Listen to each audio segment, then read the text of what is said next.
Donc pour vous faire un petit topo, on va parler de l'uri-trottoir. C'est un urinoir sur les trottoirs qui permet d'éviter les pipis sauvages et de faire du compost.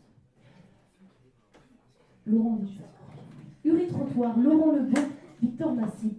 Massip, Pissam, Wido Pissam, l'âme de la pisse. Le pipi est magique, mais beaucoup l'ignorent, même ignorent. Il suffit juste de civiliser le pipi sauvage. Sauvage, c'est bizarre. Il suffit de l'apprivoiser, de le comprendre. Non, non, non à la peinture hydrophobe qui rejette notre pipi sur nous, c'est pas gentil. Oui, oui, oui à la jolie mini Vespasienne, sèche, non poétique pour un urinoir de rue. Formule magique, paille plus urine, ou encore carbone plus azote, égale compost un an plus tard, entraîne horticulture. Bravo, cher Faltasien. Chanson. Trop, trop, mon trop, trop, trop, mon uri-trottoir, le pipi dans la paille. Et le compost dans les fleurs. J'aime quand tu m'effleures, trop, trop, mon trop, mon uri-trottoir. Et oui, tu ris, trottoir, oui, trottoir, riri, mon pipi ne te nourrira plus. Nous ne te nourrirons plus, nous ne te parfumerons plus. Fêtarde, passant, désormais, prenons soin de nos rues, prenons soin de notre dignité humaine, prenons soin de notre horticulture, même si ça pique.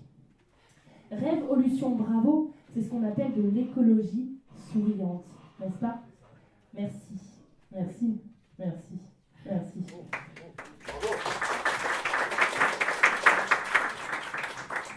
Belle entrée en matière. Alors, je sais pas si vous... Moi, ce que je voulais beaucoup dans ce duo de Laurent et Victor, c'est que je trouve que vous allez super bien ensemble.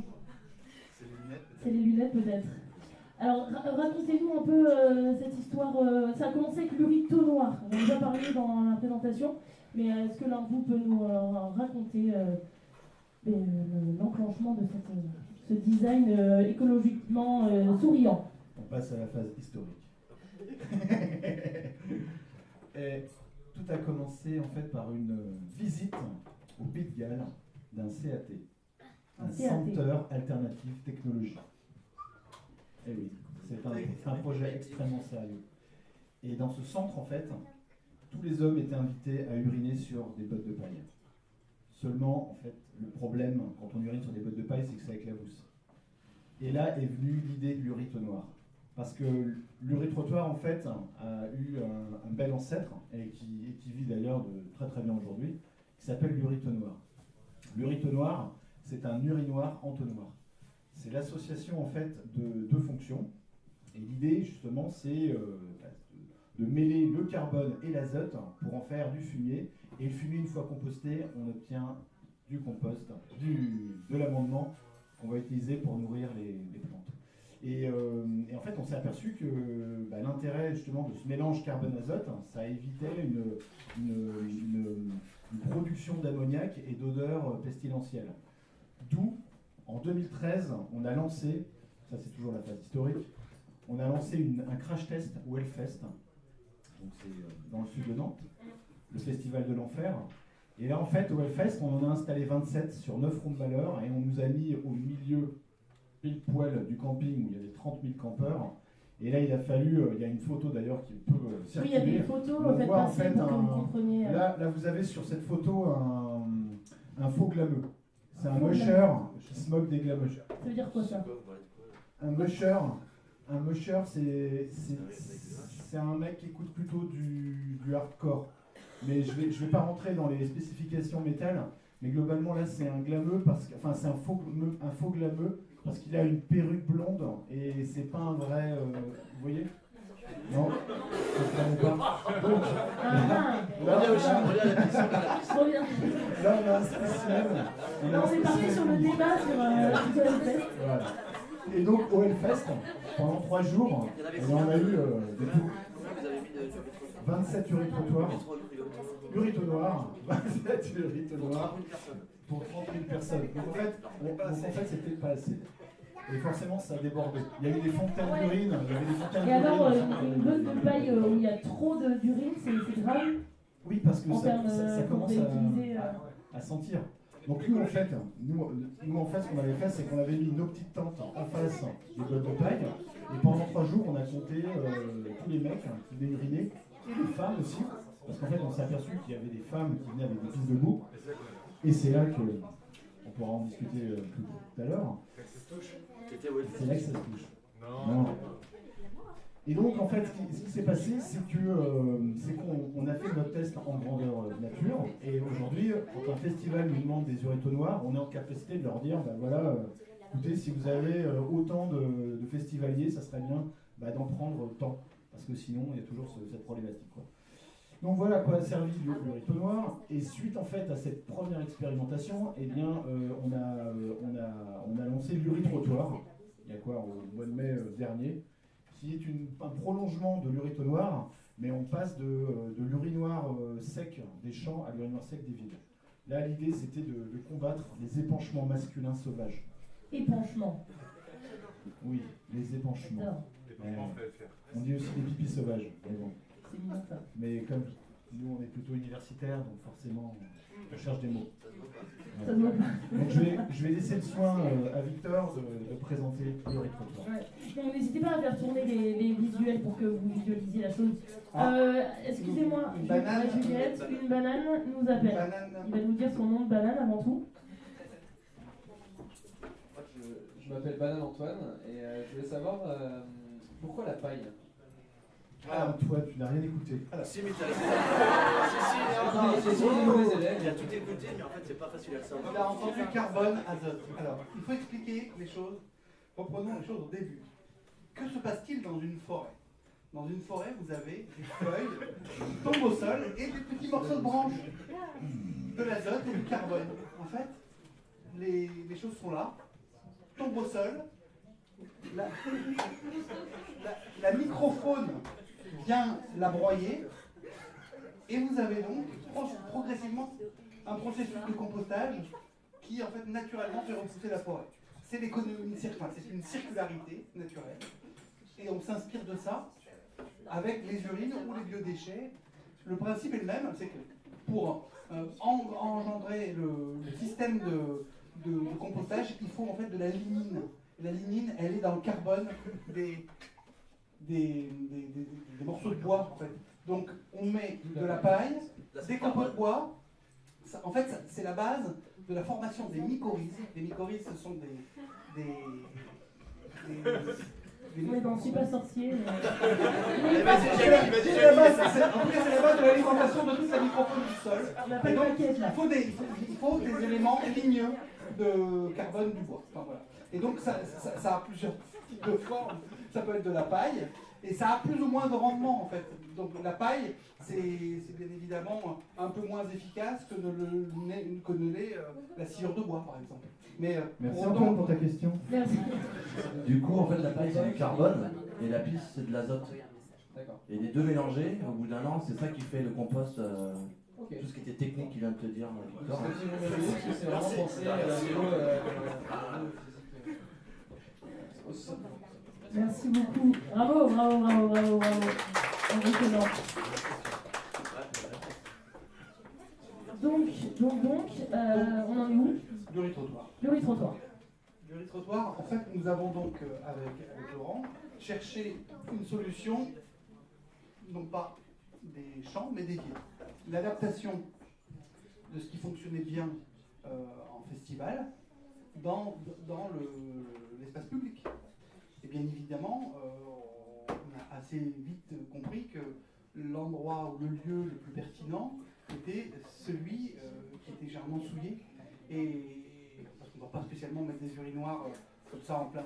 Donc typiquement, le lieu où les gens vont uriner, au fond de ces voies sans issue, de ces anfractuosités de la ville, c'est là qu'on peut loger un urétrottoir.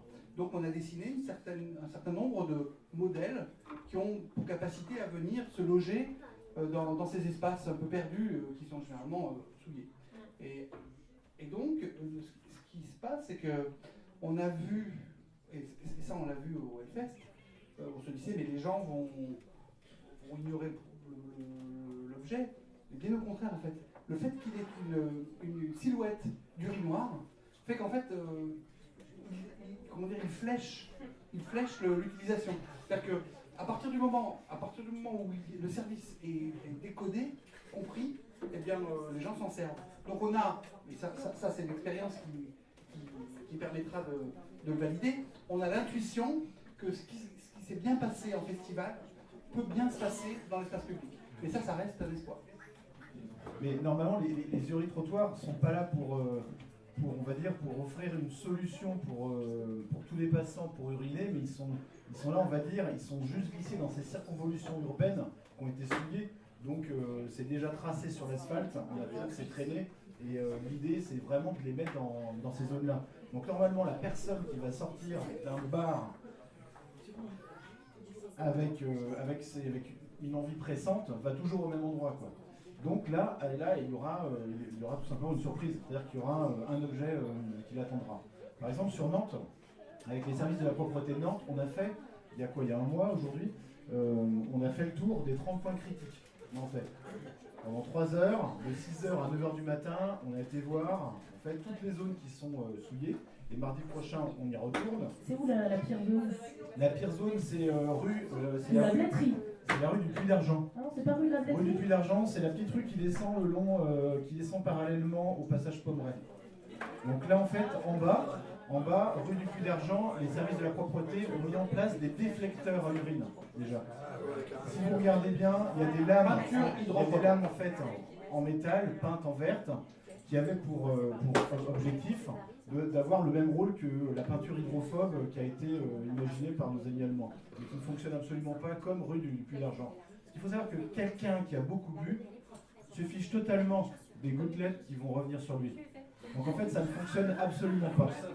Donc là, ce qui va se passer, c'est qu'on risque peut-être d'en mettre une rue du Puy d'Argent. C'est prévu pour quand? Vous avez eu des accords? Alors avec la ville de Nantes, Nantes, on a rendez-vous mardi prochain pour choisir 3 points. Et donc il y a 3 jurys-trottoirs qui seront installés sur Nantes au printemps prochain. Voilà, mais on ne sait pas encore où. Nantes sont pas rapides, tu sais. Et vous pouvez nous raconter un peu aussi, parce que là vous avez réussi à rendre vos jurys-trottoirs connectés. Oui, c'est une mode. Non, en fait, c'est une nécessité. Quand on regarde un petit peu le fonctionnement de l'urine-trottoir, pour compléter l'exposé, il s'agit donc de remplir un réservoir, qui est une sorte de tiroir sur roulette, qui est logé à l'intérieur de la jardinière, qui est dissocié de la jardinière, c'est-à-dire que les urines ne vont pas du tout dans les plantes, mais glissent en dessous, c'est une sorte de double fond. Et ce tiroir, Renault, Wondercake par exemple, ici à Nantes, sera relevé pour être échangé contre un tiroir neuf, propre, vide. Sauf qu'on aura au préalable rempli le tiroir d'une sciure de bois immaculée. Et donc, dans le contexte, il s'agit de faire des tournées. Vous voulez parler de quoi un peu plus sur votre projet? Sinon, est-ce que vous voulez raconter des anecdotes? Alors, on nous pose forcément souvent 2 questions. La première, c'est mais que fait-on ensuite de l'urine? Et puis la seconde question, c'est mais vous ne pensez vraiment pas aux femmes, quoi. C'est-à-dire que là, il y a une sorte de... c'est vraiment encore un équipement pour les hommes, et on ne pense pas aux... Alors, il y a une solution, c'est les pistes debout. C'est les pistes debout. Mais il est vrai que passé un certain âge, dans certains quartiers, les femmes ont plus peut-être de difficultés à sortir leur piste debout pour uriner en fait, dans des urines-trottoirs.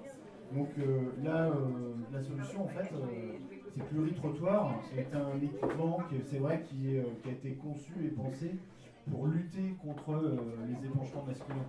Parce que j'ai pas vu beaucoup de demoiselles, peut-être entre les voitures d'ailleurs, mais globalement dans les coins de rue. Et deuxième idée de la soirée, après le king size, urine-trottoir intercalaire voiture. Super. Intercalaire, c'est là. De pare-choc, urine-trottoir. Le faux pare-choc pour urine-trotter. C'est bon ça. On va dire ici. Donc ça c'était la... Donc c'est vrai que là dans un premier temps on répond quand même à une problématique masculine. Et pour la question ensuite qui concerne la valorisation donc, de l'urine et de la paille, qu'est-ce qu'on en fait? On en fait tout simplement du fumier, c'est-à-dire que sur des plateformes de compostage, ça va être stocké et après ça va être utilisé. Et ce qu'on dit nous, c'est vrai qu'on a cette problématique dans la société, c'est qu'on bouffe quand même pas mal de médicaments aujourd'hui, et les molécules médicamenteuses, il serait bien de les réorienter non pas vers des cultures alimentaires, comme les légumes, mais plutôt de les mettre sur des fleurs ou des plantes. Voilà. J'ai posé 2 questions et j'ai... Très bien, donc il y aura une partie du compost qui va être utilisée vraiment pour la jardinière, et après l'autre, vous allez... Oui, parce qu'en fait, ça va produire tellement de compost que la jardinière n'a pas besoin de compost. En fait, la vocation, c'est aussi d'utiliser les plateformes de compostage dont les agriculteurs disposent. Aujourd'hui, dès qu'on a des animaux dans une ferme, il y a une plateforme de compostage. Oui, non, mais il peut y avoir de toute façon une partie d'équipement qui soit dédiée à ça. Le critère écologique, c'est que la boucle de gestion et de collecte soit la plus courte possible. Donc il s'agit de trouver, quand on est au cœur d'une ville, la plateforme de compostage, elle n'est pas obligatoirement tout près du centre-ville. Mais on peut quand même savoir, les services techniques peuvent, dans certains parcs, disposer de plateformes de compostage. Donc c'est au sein par exemple, des grands lotéraux, il y a un certain nombre d'espaces qui peuvent être dédiés à cette gestion, par exemple. Merci et bravo. C'est bien. C'est chouette. Du coup, on va aller, elle sera installée quand à Paris, Gare de Lyon, pour ceux qui voyagent un peu à Paris? Le 23 Le 23 décembre, pour Noël. Ok. Inauguration officielle. Ouais. Installé plein sud. Par la mer. Bien sûr. Dans la Gare de Lyon. Et puis à Nantes. À Nantes, on espère au printemps prochain. Il y aura une inauguration, avec on jette le champagne sur le trottoir et tout. Bien sûr. Et ce qui serait bien, c'est que l'inauguration ne se fasse pas avec du champagne, mais avec de l'urine peut-être. Ah. Donc en fait, forcément, on vous invite tous à les utiliser. Et puis forcément, Renaud sera là pour les vider. Merci Renaud. Merci Renaud. Il a professionnel dans les trottoirs.